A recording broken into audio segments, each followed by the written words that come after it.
New year, new adventure, and I thought, how could I possibly challenge myself this year? What can I aim to achieve? And I thought I would tackle the Dragon Quest series, and in today's video we're going to be looking at my impressions of my first time playthrough of Dragon Quest 1. So with that all being said, what is up guys, Jen here, hope you're all doing well. Welcome back to the channel. Got you covered with timestamps down below, so if there's a certain section you want to skip to, feel free, whatever floats your boat. All I ask is for you to support the channel and smash that thumbs up button. So let's get straight into it.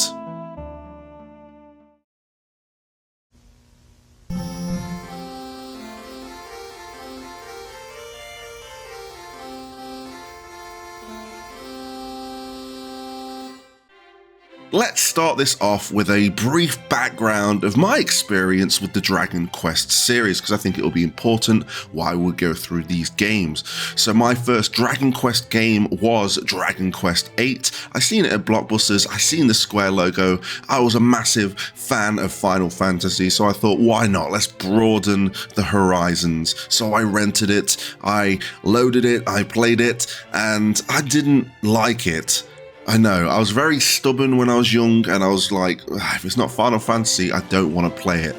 Much has changed since then, and I've broadened my horizons. And a couple of years ago, I played Dragon Quest 11, and I played the S version specifically on the Switch, and I got about 3/4 of the way through. So that's another Dragon Quest game I've played, but I've not completed.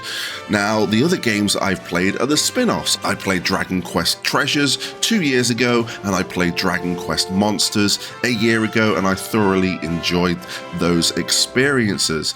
So here I am now tackling the series from the first game.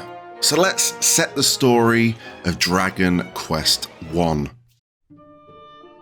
The peace of fair Alfgard has been shattered by the appearance of a nefarious master of the night known as the Dragon Lord, and the Sphere of Light, which has so long kept the forces of darkness in check, has been stolen. It is time for you, a young warrior through whose veins flows the blood of the legendary hero Edric, to set out on a quest to vanquish the Dragon Lord and save the land from darkness. And that's about all you're getting.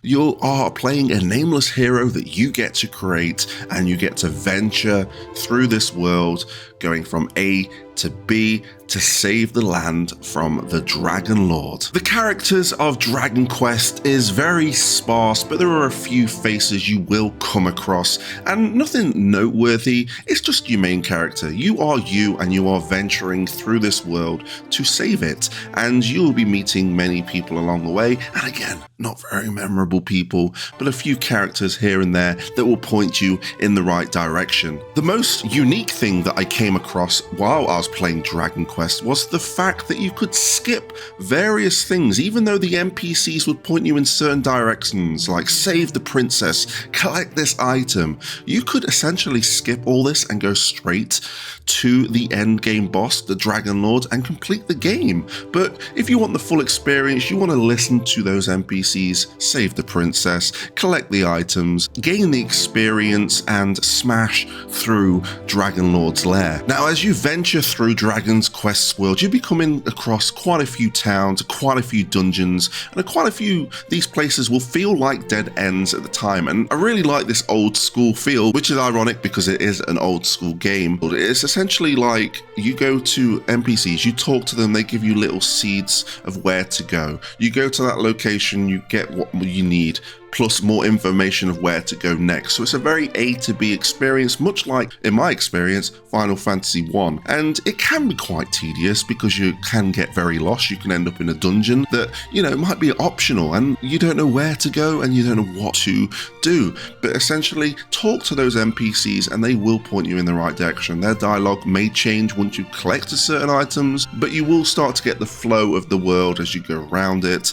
And then, hey presto, there you are at the endgame dungeon. So it does work very old school, but I guess the way I was playing it, I kind of digged it. It was alright, it's not bad.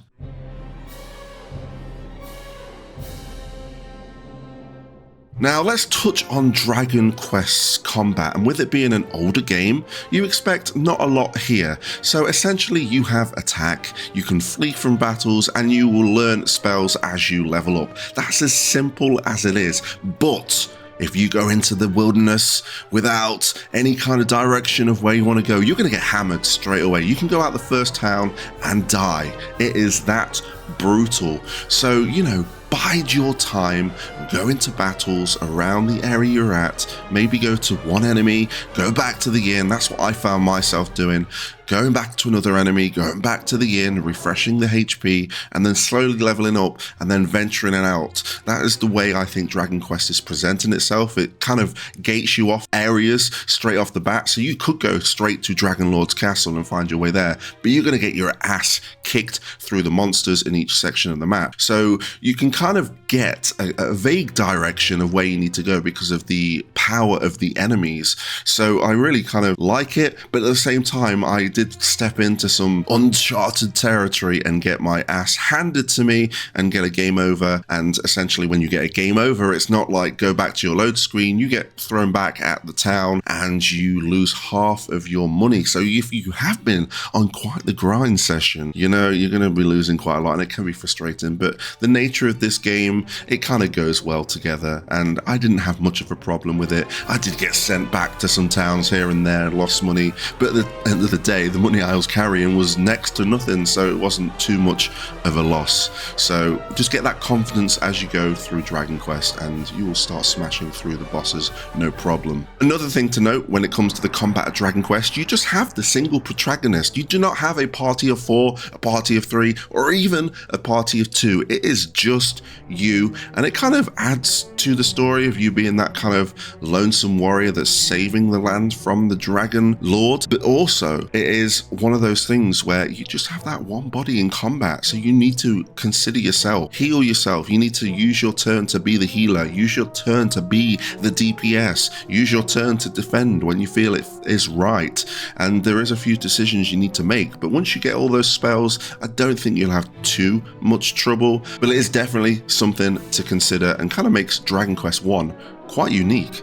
So I think I'll spend this section of the video talking about the version I played. If it wasn't obvious by the gameplay that you've seen, I played the Nintendo Switch version, and you know, it reminded me of the Steam and mobile ports of the Final Fantasy 5 and 6, but it kind of looked a little bit better. It kind of suited the game almost, and I guess it does make sense because I think Dragon Quest 1, especially this version, is on mobile, but it looks nice. It looked really nice on my OLED Switch, and I didn't really have much complaints, but the main quality of life thing that the Switch version gave me was that quick save. Usually when you do a quick save, you quick save and it boots you out the game, so you can jump back into your game accordingly. This one, you get to quick save and you get to carry on. So if I quick saved, went into a place where I could have got a game over and lost a lot of money, you know, I didn't, because I just loaded up that quick save. The main method of saving is to go all the way back to the first town and talk to the king, which can be quite tedious, and I can only imagine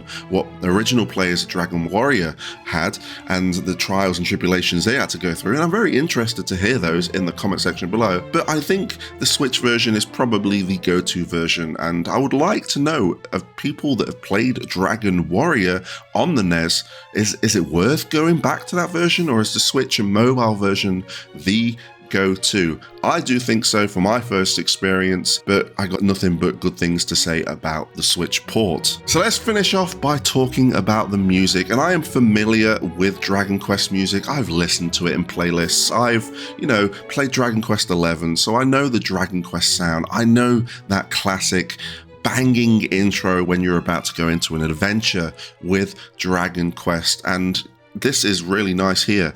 Obviously, we haven't got the bleeps and blops of the NES. This is more synthesized, orchestral kind of sound, and it's really, really nice. No complaints from me. And there we go. That is it for Dragon Quest. Not much to say, but the start of an adventure nonetheless. I'm excited to dive in to Dragon Quest 2 to see the improvements and what happens. So that's one thing I am looking forward to. But yes, let me know what you think of Dragon Quest 1 in the comments section below.